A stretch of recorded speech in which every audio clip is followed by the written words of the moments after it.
You know, you'd have to hop the gate, and so it was just a huge adventure. The streets, just the freedom, the shopping. I mean, just being able to go into a shop and buy a top without having to take 5 materials to your tailor where they'll botch 2 of it, and you're like, oh, why did you? You know what I mean? That kind of thing. So it was just fun, and I just enjoyed myself, enjoyed the adventure, and tried to embrace the English side of me, which up until then wasn't there. Yeah. And it's funny because the opposite thing happened to me when I got to London, and I saw a side of how this thing works. Because there's so many Oyinbo people around, I feel totally uncomfortable. No, but meanwhile, do you know what I'm saying? Inside. I remember a friend took me to a pub, my first pub, and he opened the door and I said, "Chai, I can't go inside there. There's all white people in there. I can't go." He said, what the hell are you talking about? And I'm like, so, you know. Yeah, I mean, it's so nice to actually hear this, because it's when you meet biracial people, so to speak, you know, they always talk about the fact that they're striding two worlds, and it's so funny to hear about someone who to us looks white, who is afraid of entering the place. I mean, it makes you rethink your ideas of what is black, who's Nigerian, who's African, and things like that. Exactly. But all those experience working in the media, because your passion is the media. Yeah, it is. You know, what is it like out there? Professional. I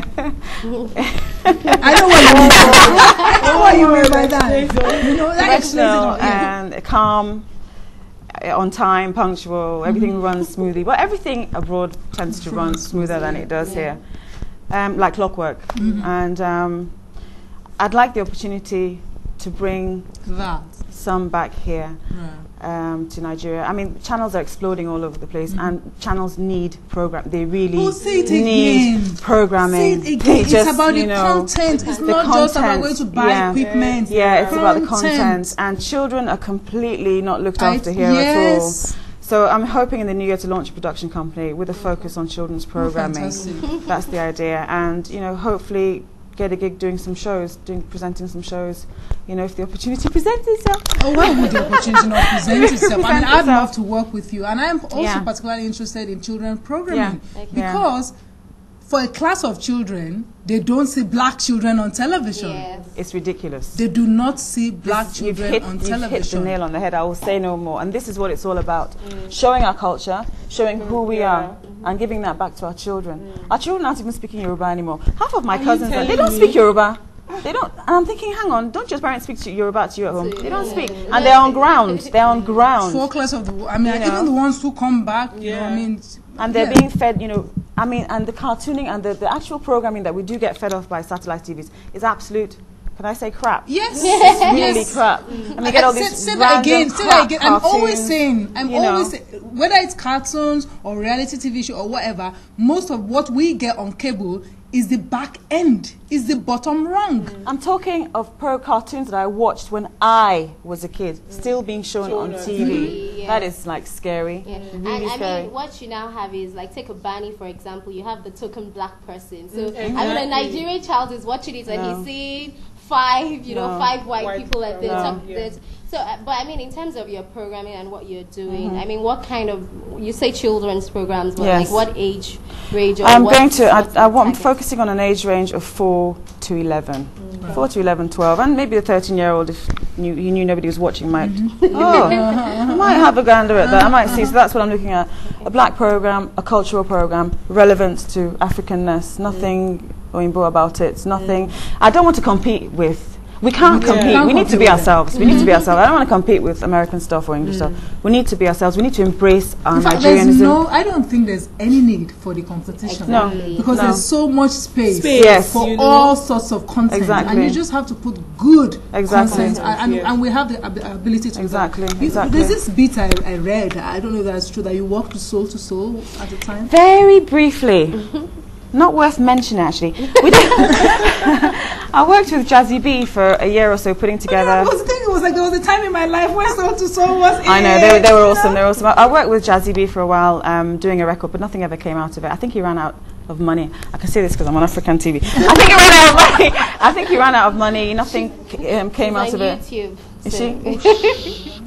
Okay, yeah. Well, I think that's probably what happened. The money wasn't there to finish off the project, so it just died. It fizzled. Right. It fizzled. But he had a very impressive recording studio.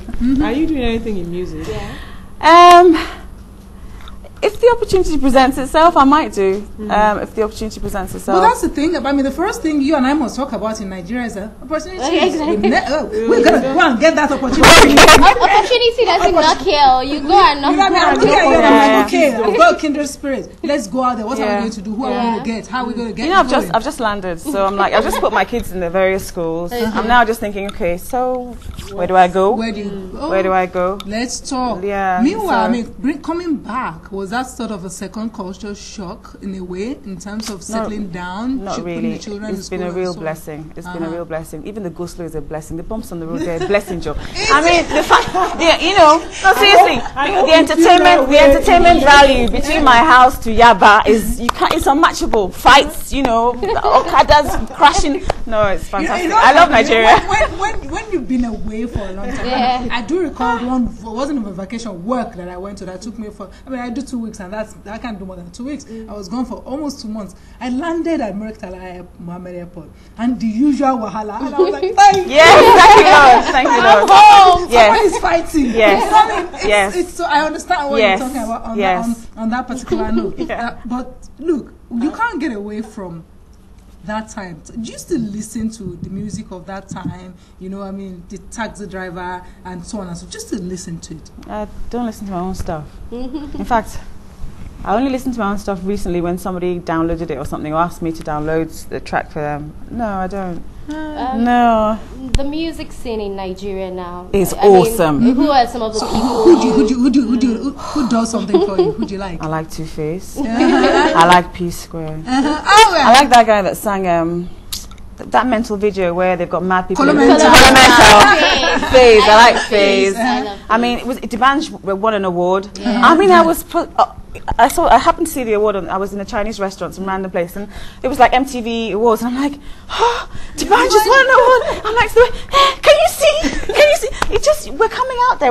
Nigeria is on the cusp of a massive explosion. Yeah. I think in a way, I might be wrong, but I think like Europe, America, they're having their day, you know, and like it's time for Africa to start rising. You know, we've got everything. We've got the resources. We have everything that we need. We have the people, and our time has come. I believe our time has come. What do you think about the female artists? Yeah. I like Sasha.